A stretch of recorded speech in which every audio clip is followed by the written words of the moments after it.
നമസ്കാരം, യുക്തി നിരീക്ഷണത്തിലേക്ക് സ്വാഗതം. സിനിമയും ഹലുവ പണക്കാരും ഈ വിഷയത്തെക്കുറിച്ച് പറയുകയാണെങ്കിൽ ഇന്നെങ്ങും തീരില്ല. എങ്കിലും പറഞ്ഞല്ലേ പറ്റൂ. പിന്നെ ഒരു പ്രത്യേക കാര്യം, ഈ പരിപാടി മരിച്ചവരോ ജീവിച്ചിരിക്കുന്നവരായിട്ട് യാതൊരു ബന്ധവുമില്ല.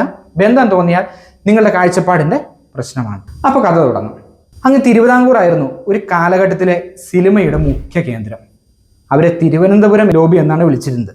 അങ്ങനെ ഇരിക്കെ നമ്മുടെ മധ്യ തിരുവിതാംകൂറിൽ എറണാകുളം ലോബിയും പ്രത്യക്ഷപ്പെട്ടു.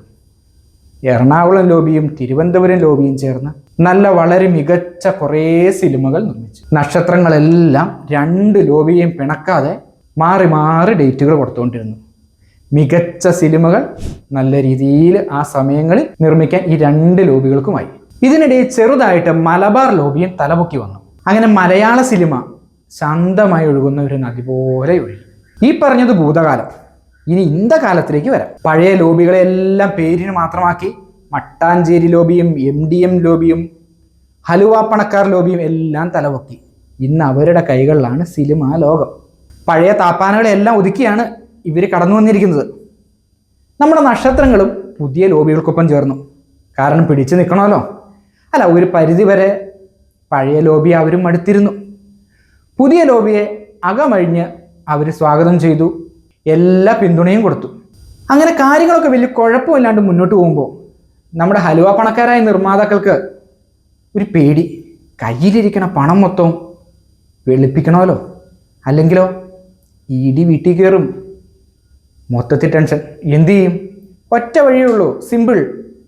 സിനിമയുടെ ബഡ്ജറ്റ് കൂട്ടുക. വലിയ തരക്കേടില്ലാത്ത നടീനടന്മാരെയൊക്കെ വെച്ച് ഒരു 50-75 ലക്ഷത്തിന് എടുക്കേണ്ട സിനിമകൾ 25-50 കോടിയാക്കി അടിക്കുന്നു.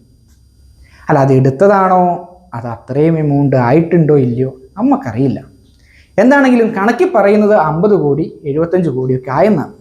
തിയേറ്ററിൽ ഒരാൾ പോലും കയറാനില്ലാത്ത തിയേറ്ററിൽ പോലും ഓൺലൈൻ ബുക്ക് ചെയ്ത് തിയേറ്റർ എല്ലാം ഫുള്ളാക്കുന്നു. ഈ മായാജാല തന്ത്രങ്ങൾ കണ്ട് പഴയ നമ്മുടെ എറണാകുളം തിരുവനന്തപുരം ലോബി ഉണ്ടല്ലോ, കണ്ണും തള്ളി വായും പൊളിച്ചിരിപ്പ. അങ്ങനെ ന്യൂ ജനറേഷൻ താരങ്ങൾ പിറവിയെടുത്തു.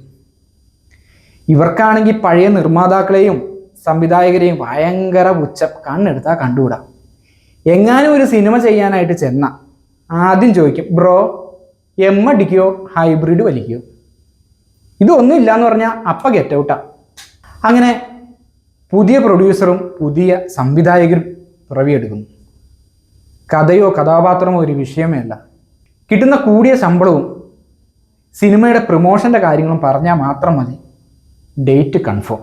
പിന്നെ നമ്മുടെ ഈ ഹലുവ പണക്കാരായ നിർമ്മാതാക്കൾ ഒരു പ്രത്യേക വർഗത്തിൽപ്പെട്ടവരായതുകൊണ്ട് ഇവരുടെ സാമ്പത്തിക ഇടപാടും പണവുമെല്ലാം ദുബായ് വഴിയാണ്. അപ്പം നിങ്ങൾക്ക് ഏകദേശം കാര്യങ്ങൾ മനസ്സിലായി കാണുമല്ലോ. അങ്ങനെ ദുബായ് കേന്ദ്രീകരിച്ച പല രാജ്യങ്ങളുടെ വിദേശ വിതരണ വിൽപ്പന വഴി കറുത്ത ഹലുവ വെളുത്ത ഹലുവയാക്കി മാറ്റി. എന്നിട്ടൊരു പറച്ചിലും, നിങ്ങ ED ആണെങ്കിൽ നുമ്മ കേടിയാണ്. M-ന് ഹൈബ്രിഡിന് ഹൽവയ്ക്ക് നമോഭാവം നേർന്നുകൊണ്ട് ശുഭരാത്രി.